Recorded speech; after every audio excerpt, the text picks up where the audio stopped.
कहानी की शुरुआत होती है देर रात को, जब शहर में टॉमी नाम का एक लड़का अपनी गर्लफ्रेंड गेबी के साथ बाहर घूम रहा था। वो दोनों क्लब के बाहर अपने दोस्तों से मिले और फिर टॉमी ने थोड़ा नशा का सामान खरीद लिया, लेकिन गेबी ने इन सब से सीधा मना कर दिया। अब एंट्री की लाइन आगे बढ़ ही नहीं रही थी तो टॉमी बाउंसर को परेशान करने चला गया। इस पर बाउंसर ने कहा कि निकल जाए यहाँ से तू, तो टॉमी ने उसे थप्पड़ मार दिया। इससे बाउंसर गुस्से से भर गया, लेकिन टॉमी के दोस्तों ने तुरंत बीच में आकर दोनों को अलग कर दिया, वरना बात और भी बिगड़ जाती। फिर थोड़ी देर बाद सब लोग एक दूसरे क्लब में पहुंचे और वहां शराब पीने लगे। इसके बावजूद टॉमी वॉशरूम में जाकर और भी ज्यादा नशे करने लगा। हम देखते हैं कि टॉमी बार बार गेबी को भी नशा करने के लिए बोलता है, पर वो हर बार मना कर देती। लेकिन तभी एक और लड़की ने बचा हुआ पाउडर उठा लिया। इसके बाद अपना टॉमी उस लड़की के साथ नाचने गया और उसे किस भी कर दिया। बाद में जब सभी मेंबर क्लब से बाहर निकले तो सब लोग सड़क पर शोर मचाने लगे। टॉमी ने तो उल्टी भी कर दी, लेकिन फिर भी उसने पीना बंद नहीं किया। अगले क्लब में टॉमी उस लड़की के और ज्यादा करीब आ गया।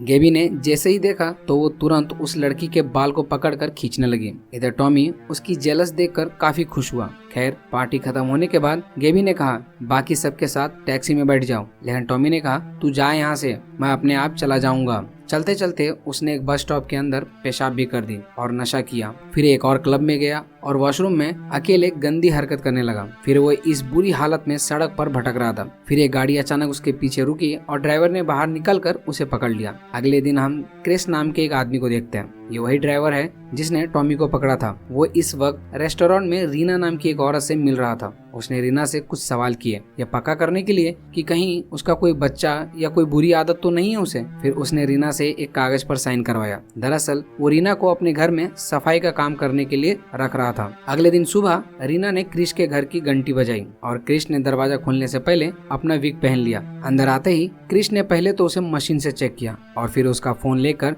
तिजोरी में रख दिया। साथ ही उसने याद दिलाया कि कॉन्ट्रैक्ट में साफ साफ लिखा हुआ है कि वो जो भी यहाँ देखेगी वो सब बाहर नहीं बता सकती। तभी क्रिश की पत्नी कैथरीन कमरे में आई। रीना ने उसे हेलो कहा, लेकिन कैथरीन बिना कुछ कहे वहाँ से चली गई। खैर, इसके बाद क्रिश ने रीना को पूरा घर दिखाया और अपने 10 साल के बेटे जोनाथन से भी मिलवाया, मगर क्रिश ने रीना को अपने बेडरूम में जाने से मना किया क्योंकि कैथरीन अंदर थी और उसे पसंद नहीं कि कोई भी चीज इधर से उधर हो। फिर क्रिश उसे नीचे के तहखाने में ले गया जहाँ रीना एकदम से डर गई। असल में टॉमी वहाँ जंजीरों से बंधा हुआ था। वो जमीन पर पतले से गद्दे पर सो रहा था और आसपास जंगल की आवाजें चल रही थी। ये सब देखकर डरी हुई रीना ने वहाँ से निकलने की कोशिश की, लेकिन क्रिश ने उसे समझाया कि टॉमी बस बीमार है, हमारा बड़ा बेटा है, हम उसे ठीक करने की कोशिश कर रहे हैं। क्रिश ने यह भी बताया कि मैं तुम्हारे बारे में सब कुछ पता कर लिया हूँ और उसे ये भी मालूम था कि रीना का वीजा यहाँ पर खत्म हो चुका है। क्रिश ने वादा किया कि हमें इस बात से कोई दिक्कत नहीं है और मेरे कुछ दोस्त वीजा ऑफिस में हैं, मैं तुम्हारा काम करवा सकता हूँ। ये सुनकर रीना रुकने के लिए मान गई। इसके बाद क्रिश ने उसे सफाई का सामान दिखाया और कहा कि बाहर से कुछ लाने की परमिशन नहीं है। क्रिश ने बताया कि तहखाने की सफाई करते हुए टॉमी की किसी भी बात पर विश्वास मत करना, वो बेचारा ठीक नहीं है, कुछ भी बोल सकता है। अगर कभी खतरा महसूस हो तो क्रिश ने उसे एक ट्रीजर भी दिया ताकि बिजली के झटके देखकर वो टॉमी को कंट्रोल कर सके। खैर, जब टॉमी होश में आया तो उसने रीना को देखा और बेचैन होकर मदद मांगी, लेकिन रीना ने उसे नजरअंदाज कर दिया और सीधा ऊपर भाग गई। बाद में क्रिश ने उसे तसल्ली दी कि वो ज्यादा दिनों तक टॉमी को नीचे नहीं रखेंगे, बस थोड़ा टाइम में वो ठीक हो जाएगा, फिर उसे ऊपर ले आएंगे। अब रीना ने काम जारी रखने के लिए हाँ कर दी, जिसका मतलब था कि वो हर हफ्ते में 2 दिन आएगी। फिर शाम में क्रिश टॉमी के लिए खाना लेकर गया, लेकिन टॉमी ने उसे जमीन पर फेंक दिया और उसे धमकाने लगा। जैसे ही टॉमी ने उस तक पहुंचने की कोशिश की, क्रिश पीछे हट गया। टॉमी जंजीरों को इतना जोर से खींच रहा था कि उसका दम घुटने लगा। अब उसे वापस बिस्तर पर लेटाने के बाद क्रिश अपने परिवार के साथ रात का खाना खाने के लिए चला गया। तब जोनाथन ने पूछा कि टॉमी को खाना पसंद आया, तो क्रिश ने ऐसे ही हाँ कह दिया। फिर कैथरीन पूछने लगी कि नीचे से इतना जोर जोर से आवाज क्यों आ रही थी, लेकिन क्रिश ने उसे भरोसा दिलाया कि सब कुछ कंट्रोल में है। अगले दिन तहखाने में क्रिश ने टॉमी की एक वीडियो चलाई जो उसने इंस्टाग्राम से ली थी। उसमें टॉमी ने नशे में तेज गाड़ी चलाकर एक्सीडेंट कर दिया था, लेकिन उसे देखकर टॉमी खुश होने लगा। तो टॉमी ने उसके किए हुए कुछ जुर्म गिनवाए, लेकिन टॉमी को कोई फर्क नहीं पड़ा, बस हंसता रहा। फिर टीवी पर क्रिश और जोनाथन का एक वीडियो चलाया जिसमें वो ड्रिंक एंड ड्राइव की वजह से होने वाले हादसे के बारे में बता रहे थे, लेकिन टॉमी के हिसाब से उसने कोई गलत काम नहीं किया था। वो इस वीडियो को भी सीरियस नहीं ले रहा था। खैर, फिर दोपहर में टॉमी लगातार जंजीर तोड़ने की की कोशिश कर रहा था, लेकिन कुछ हासिल नहीं हुआ। वहीं टीवी पर एक ही वीडियो चल रही थी जो अपने गुस्से को कंट्रोल करने के तरीके सिखा रही थी। यहाँ से भाग निकलने की जद्दोजहद में टॉमी ने गलती से टेबल पर लात मार दी और उसका पेशाब का भरा हुआ बर्तन उसी के ऊपर गिर गया। इसी बीच क्रिश ने कैथरीन को नीचे आने के लिए मना लिया। तब दोनों ने टॉमी को बिस्तर पर लिपटा हुआ देखा और क्रिश उसके पास जाकर पूछने लगा कि ये गंदगी क्यों फैलाई है। तभी अचानक टॉमी ने अपनी गीली पैंट कैथरीन के मुंह पे फेंक कर मारी और क्रिश पर झपट कर जंजीर से उसका गला दबाने लगा। क्रिश ने उसी वक्त कैथरीन को ऊपर जाने को कहा। जैसे ही वो नजर से दूर हुई, उसने टॉमी को पीट कर काबू में कर लिया। बाद में क्रिश ने कैथरीन से माफी मांगी और उसे नहाने के लिए पानी गर्म कर दिया। जब वो नीचे आया तो जोनाथन ने पूछा कि क्या वो चार्ली की कॉमिक्स को पढ़ सकता है। अभी तक ये चार्ली है कौन, इसके बारे में बिल्कुल भी पता नहीं चला। हो सकता है इनका कोई बड़ा बेटा हो या फिर किराएदार। खैर, क्रिश ने इस बारे में हाँ कह दी, लेकिन उसने ये भी कहा कि ये बात तुम्हारी माँ को नहीं पता चलना चाहिए। फिर क्रिश ने एक सूटकेस लेकर तहखाने में वापस गया और कहा कि टॉमी को कैथरीन से माफी मांगनी चाहिए, लेकिन टॉमी ने कहा कि गलती तुम लोगों की है, जबरदस्ती मुझे पकड़ के रखा हुआ यहाँ पे। जब मैं छूट गया ना तो बहुत बढ़िया बदला लूंगा तुमसे। इस पर क्रिश ने अपना चश्मा उतारा और सूटकेस खोला जिसमें कई हथियार रखे थे। सबसे पहले उसने टॉमी के चेहरे पर मिर्ची वाला स्प्रे मार दिया और डंडे से उसे मारते हुए बार बार कह रहा था कि बदमाश लड़के, सुधरेगा नहीं तू, हाँ तू सुधरेगा नहीं। बाद में जोनाथन ने पूछा कि क्या वो टॉमी के साथ वक्त बिता सकता है। इस पर क्रिश ने कहा कि हाँ अच्छा आइडिया है, लेकिन टॉमी अभी भी तैयार नहीं है। फिर अगले दिन रीना वापिस आई और तहखाने की सफाई करने लगी। टॉमी ने कहा कि तुम्हें शर्म नहीं आती, कोई बंधा हुआ है यहाँ पर, मुझे इग्नोर कर रही हो तुम। लेकिन रीना ने कहा कि मैं कुछ नहीं कर सकती। उसके बोलने के तरीके से टॉमी को पता लग गया कि वो किसी दूसरे देश से आई है यहाँ, और वो उसके बारे में अंडशंड बातें बोलने लगा जब तक वो रो नहीं पड़ी। तभी क्रिश वहाँ आया और ये सब देखकर उसने टॉमी से कहा कि तुम रीना से माफी मांगो। टॉमी ने मना कर दिया और क्रिश के बारे में भी आलतू फालतू बोलने लगा। लेकिन जैसे ही क्रिश उसके पास आया तो वो डर गया। उसने रीना से माफी भी मांगी और कहा कि मैं ऐसा दोबारा कभी नहीं करूंगा। फिर जैसे ही रीना चली गई, क्रिश ने टॉमी को दबा दी और कहा कि तुम्हारे लिए एक सरप्राइज है। जब उसने उसका हाथ छूने की कोशिश की तो टॉमी ने उसे झटक दिया। तब क्रिश ने कसम खाकर कहा कि हम कोई साइको परिवार नहीं है, जो हो रहा है तुम्हारी भलाई के लिए हो रहा है। कुछ ही देर में टॉमी को ड्राइंग रूम के छत से जंजीर से बांध दिया गया और जोनाथन ने उसे पॉपकॉर्न का बॉल देकर कहा कि सब मिलकर आज फिल्म देखेंगे। फिर जोनाथन ने चार्ली की पसंद की एक मूवी लगाई। जब कैथरीन ने अपने कमरे से आवाज सुनी तो उसने भी नीचे आकर परिवार के साथ बैठने का फैसला किया। फिल्म का एंड बहुत इमोशनल था और टॉमी की आंखों में भी आंसू आ गए, लेकिन वो अपना ये चेहरा बाकी सबको नहीं दिखाना चाहता था। उसने कहा कि मुझे वापस नीचे तहखाने में जाने दो। फिर बाद में बिस्तर पर कैथरीन ने जोनाथन से कहा कि इस फिल्म ने मुझे चार्ली की याद दिला दी और बताया कि मैंने कल रात को इस बारे में भी सपना भी देखा था। ये कहते हुए उसकी आंखों में आंसू आ गए। इसी दौरान तहखाने में टीवी पर एक वीडियो चल रही थी जो बच्चों को समझा रही थी कि गैर कानूनी नशा करना बुरी बात होती है। टॉमी ने पूरी ताकत से अपने शरीर खींचकर टीवी बंद करने की कोशिश की, लेकिन वो ऐसा नहीं कर पाया। फिर उसने जंजीर को दीवार से निकालने की कोशिश की, पर वो भी बेकार रहा। उस वीडियो में आदमी कह रहा था कि बदलाव का राज पुरानी चीजों से लड़ने में नहीं, बल्कि नई चीजों को अपनाने में होता है। और ये बात सुनकर टॉमी के दिमाग में एक प्लान चलने लगा। फिर अगले दिन टॉमी ने कैथरीन से माफी मांगी। उसने लंबे लंबे लफ्जों में कहने लगा कि मैं अपने किए पर बहुत शर्मिंदा हूँ। उसने ये भी वादा किया कि वो दोबारा ऐसा नहीं करेगा। फिर थोड़ी झिझक के बाद कैथरीन ने उसकी माफी मान ली और क्रिश ने भी कहा कि मुझे तुम पर गर्व है। फिर क्रिश ने एक और वीडियो चलाया और कैथरीन ने टॉमी के लिए चश्मा ले आई। पहले तो टॉमी ने मना किया कि मुझे इसकी जरूरत नहीं है, लेकिन जैसे ही उसने चश्मा पहना वो हैरान हो गया। सब कुछ बहुत साफ दिख रहा था। अब नई वीडियो में सड़क पर टॉमी के किए हुए हंगामे और तबाही की वीडियो दिखाई गई। तो टॉमी को बहुत गुस्सा आ रहा था कि ये सब क्यों दिखा रहे हो मुझे। वो झूठ कहने लगा कि मैं अरेस्ट हो गया था, मुझे हर 5 दिन में हाजिरी लगानी पड़ती है, अब मैं जाऊंगा नहीं तो पुलिस वाले मुझे ढूंढते हुए यहाँ आ जाएंगे। लेकिन क्रिश ने कहा कि मैंने तुम्हारी पूरी रिकॉर्ड निकाल रखी है, मुझे पता है कि कोई ऑफिसर तुम्हें ढूंढने नहीं आएगा। ना जाने कैसे टॉमी अपने इन सभी जुर्मों के बाद भी कभी पकड़ा नहीं गया। खैर बाद में क्रिश ने जंजीर थोड़ी लंबी कर दी ताकि टॉमी बाथरूम तक जा सके। इस चीज का फायदा उठाकर टॉमी ने स्टीरियो को भी बंद कर दिया क्योंकि उसे जंगलों की आवाज अब और नहीं सुननी थी। फिर कैथरीन उसके लिए चार्ली के कपड़े और एक किताब लाई, लेकिन टॉमी कहने लगा कि बेवकूफ लोग पढ़ते हैं किताब। मगर जब कैथरीन उदास हो गई तो टॉमी को अपना प्लान याद आया और उसने किताब उठाकर पढ़ने का नाटक करना शुरू कर दिया। तभी अचानक दरवाजे की घंटी बजी।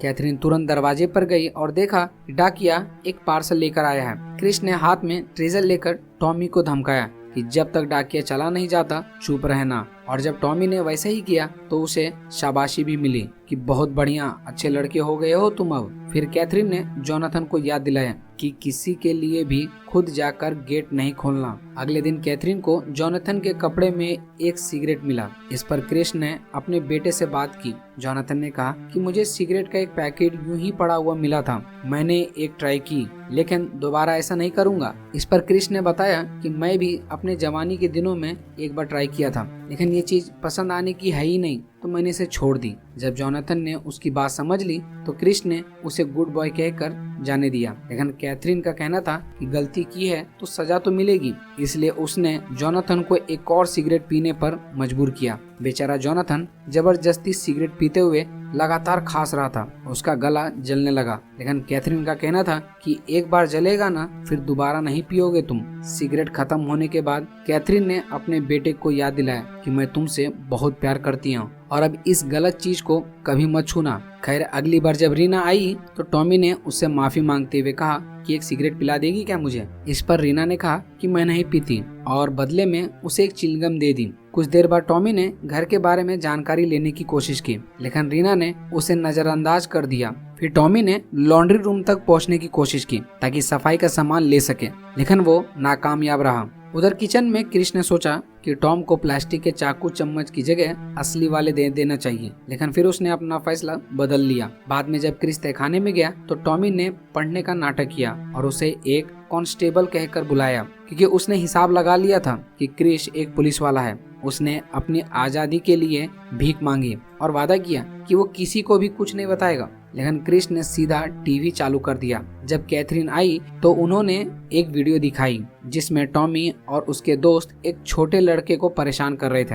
ये देखकर टॉमी को बुरा लगने लगा और वो रोते हुए कहने लगा कि इसे बंद कर दो। अगले दिन क्रिश जोनाथन को मैथ पढ़ा रहा था, लेकिन जब वह जोनाथन के साथ ज्यादा ही सख्ती करने लगा तो कैथरीन बीच में आई और कहने लगी कि मैं पढ़ा लूंगी इसे। अब अपना ट्रे उठाकर क्रिश तहखाने में गया बर्तन उठाने के लिए, और तब हम देखते हैं कि वो स्टील के चाकू चम्मच इस्तेमाल कर रहा था। अब बेसमेंट में बोर हो रहे टॉमी ने सच में पढ़ना शुरू कर दिया, और अब उसे दिक्कत ये हो रही थी कि किताबों में जो मुश्किल वर्ड थे वो समझ नहीं आ रहे थे। जब क्रिश ने उसकी मदद की तो टॉमी के दिमाग में एक और आइडिया आया। उसने कहा कि अगर मैं ये किताब खत्म कर दूं तो मुझे बताओगे कि आजकल के फुटबॉल की दुनिया में क्या चल रहा है। इस पर क्रिश ने कहा कि हाँ, हर किताब खत्म होने के बाद मैं तुम्हें एक नॉन अल्कोहलिक बियर दूंगा। ये सुनकर टॉमी थोड़ा खुश हो गया। फिर उस रात क्रिश ने कैथरीन को बाहर देखा और तुरंत उसके पास गया। वहाँ कैथरीन ने उसे कहा कि अब वक्त आ गया है। फिर अगली सुबह हम देखते हैं कि टॉमी पढ़ते हुए एक्सरसाइज कर रहा था। तभी पूरा परिवार केक लेकर तहखाने में आया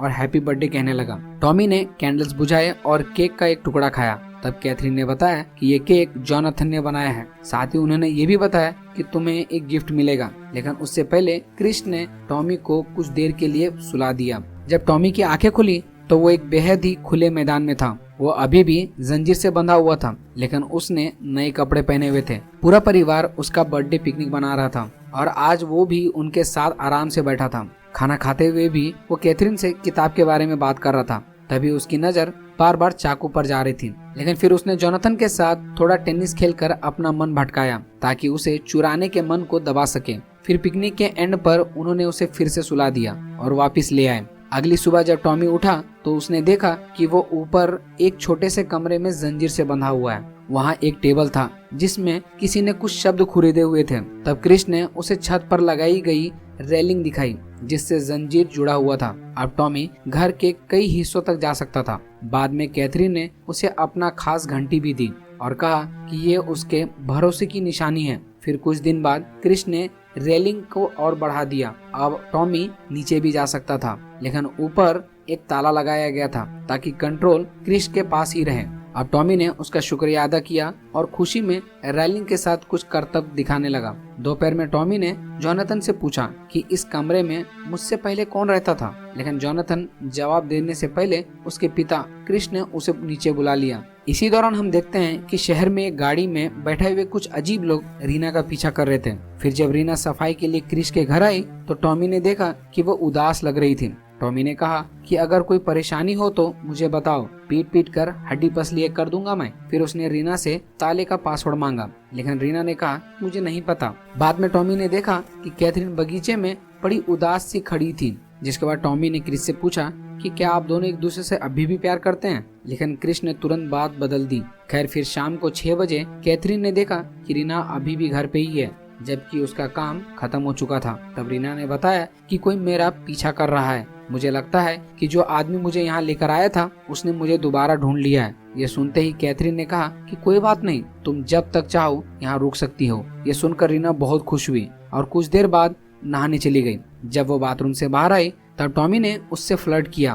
खैर रात को टॉमी से बात करते हुए क्रिस मान गया। उसने कहा कि कैथरीन और उसका रिश्ता काफी ठंडा पड़ गया है और उन दोनों के बीच के प्यार को बढ़ाने के लिए उसे टॉमी और रीना की मदद चाहिए। कुछ देर बाद टॉमी और कैथरीन अपनी पढ़ी हुई किताबों के बारे में बात कर रहे थे। तब कैथरीन ने कहा कि नशा सिर्फ जिंदगी से भागने का तरीका है, लेकिन टॉमी कहने लगा कि कुछ लोगों की जिंदगी ही बेकार होती है, इसलिए नशे का सहारा लेते हैं। इसके बाद शाम को जब कैथरीन नीचे आई तो उसने देखा कि क्रिस ने बगीचे में एक रोमांटिक डिनर तैयार किया था। रीना वेटर बनी थी और जोनाथन म्यूजिक चला रहा था, जिसके बाद दोनों ने थोड़ा डांस भी किया। उन्हें खुश देखकर टॉमी की आंखों में आंसू आ गए। इसी बीच जब रीना अंदर गई तो टॉमी ने उसे मदद के लिए कहा और चाकू मांगा, मगर रीना ने बस किचन का ड्रॉअर खोल दिया और चली गई, लेकिन जंजीर छोटा पड़ गया। फिर उसने अपने पैरों की मदद से ड्रॉअर को थोड़ा और खोला और एक पहना हथियार चुरा लिया, जिससे उसने पास के एक गमले में छुपा दिया। फिर रात को क्रिस टॉमी के लिए